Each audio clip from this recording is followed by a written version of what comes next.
రైతుకొక్క రుణమాఫీతోని సరిపోదు సార్. మిగతా ఎక్విప్మెంట్ రైతుకు కావాల్సిన ఇవ్వాలా. రైతులకు డ్రిప్ లేదు, స్ప్రింక్లర్లు లేవు, మోటార్లకు సబ్సిడీ లేదు, బోర్ వేసుకుందామంటే సబ్సిడీ లేదు.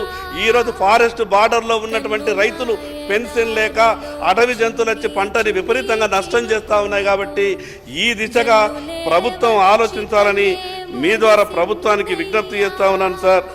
మన తెలంగాణ రైతు మిగతా రైతులతో పోటీ పడాలంటే నాణ్యమైనటువంటి విత్తనాల సరఫరా జరగాల.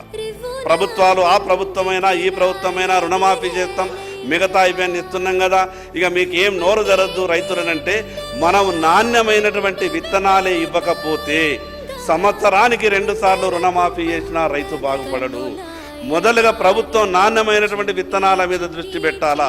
నాణ్యమైనటువంటి విత్తనాల మీద దృష్టి పెట్టాలంటే ప్రత్యేకంగా ఈ రాష్ట్రంలో కొన్ని విషయాల మీద రీసెర్చ్ జరగాల. ప్రభుత్వం